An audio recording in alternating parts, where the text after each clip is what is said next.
বরাক দর্পণ studio. নমস্কার, news Barak দর্পণ studio থেকে আমি সঞ্জন কুমার প্রকাশিত আবার এসেছি নিত্য নতুন খবর নিয়ে। অবশ্যই আপনারা আমার পাশে থাকবেন। আপনাদের একটা লাইক, শেয়ার এবং সাবস্ক্রাইব আমার এই চ্যানেলটাকে আগবাড়িয়ে নিয়ে যেতে সাহায্য করবে। আপনারা অবশ্যই আমার পাশে থাকবেন। আজকের গুরুত্বপূর্ণ খবর, আমেরিকার প্রেসিডেন্ট ডোনাল্ড ট্রাম্প G7 সম্মেলনে যোগদানের অন্তিম মুহূর্তে নিজেকে সরিয়ে নিলেন। ভারতের প্রধানমন্ত্রী সহ বিশ্বের 7টি দেশের রাষ্ট্রপ্রধানরা যখন কানাডায় এই সম্মেলনে অংশ নিতে উপস্থিত, তখন এক অদ্ভুত সিদ্ধান্তে চমকে দিলেন মার্কিন প্রেসিডেন্ট। বৈঠকের একদিন আগেই আমেরিকায় চলে যাচ্ছেন কিছু জরুরি বিষয়ে মনোযোগ দেওয়ার জন্য। কিন্তু প্রশ্ন হলো, কেন এই হটকারী সিদ্ধান্ত? G7 এর মতো বৈঠক, সেখানে আমেরিকার প্রেসিডেন্ট উপস্থিত নেই। তবে কূটনৈতিক বিশেষজ্ঞদের মতে ইরান ও ইসরায়েলের মধ্যে চলমান যুদ্ধে এবং কিছু কূটনৈতিক জটিলতার কারণেই ট্রাম্প এই সম্মেলন থেকে দূরে থাকতে চাইছেন। এছাড়াও ট্রাম্পের বক্তব্যে উল্লেখ করেছেন, 11 বছর আগে রাশিয়াকে G8 থেকে বাদ দেওয়াটা ছিল একটা বড় ভুল। তার মতে যদি রাশিয়াকে বাদ না দেওয়া হতো তাহলে আজ ইউক্রেনের সঙ্গে যুদ্ধ হতো না। এই সকল বিভিন্ন কারণে হয়তো অংশ নেননি ডোনাল্ড ট্রাম্প। ইরানে বসবাসকারী ভারতীয় ছাত্রছাত্রী, ব্যবসায়ী বা চাকুরিজীবী সবাইকে তেহরান ছাড়ার পরামর্শ দিল ভারত। ইতিমধ্যেই ভারতীয় বিদেশ মন্ত্রকের তরফ থেকে বিবৃতি জারি করা হয়েছে এবং ভারতীয় দূতাবাসের তরফ থেকে হেল্পলাইন নম্বর দেওয়া হয়েছে। তেহরানে কোনো ভারতীয় থাকলে তার অবস্থান দূতাবাসকে অবশ্যই জানাতে হবে বলা হয়েছে। ইরানে পড়াশোনায় থাকেন প্রায় 10,000 ভারতীয় পড়ুয়া।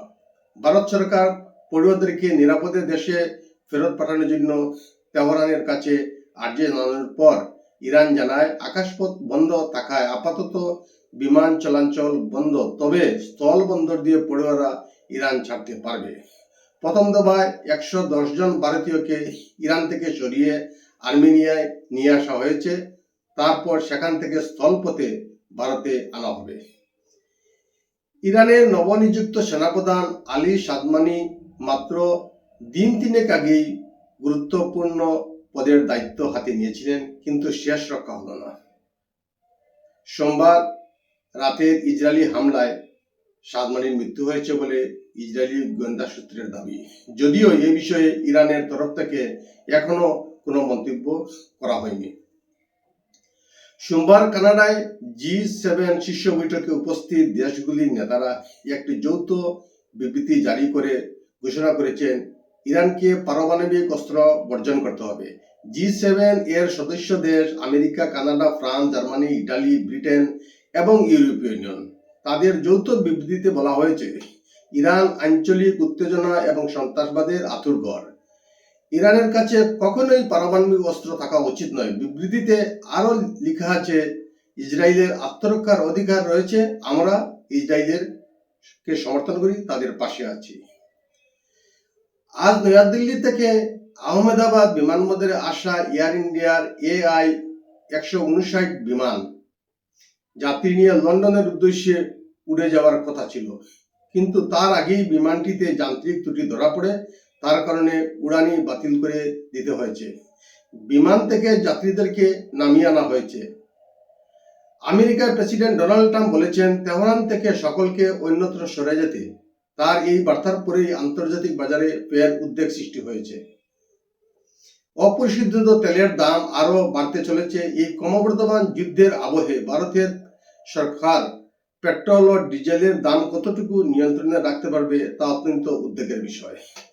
একটি মাদক বিরোধী অভিযান চালিয়ে শ্রীভূমি আরক্ষী সাদারাশিতে একটি গাড়ি আটক করে 40,000 ইয়াবা ট্যাবলেট জব্দ করেছে, যার বাজার মূল্য প্রায় 8 কোটি টাকা। এই ঘটনার সাথে জড়িত মাদক সরবরাহকারীকে ইতিমধ্যে গ্রেপ্তার করা হয়েছে।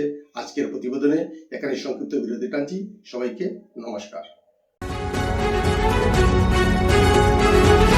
নিউজ বরাক দর্পণ স্টুডিও।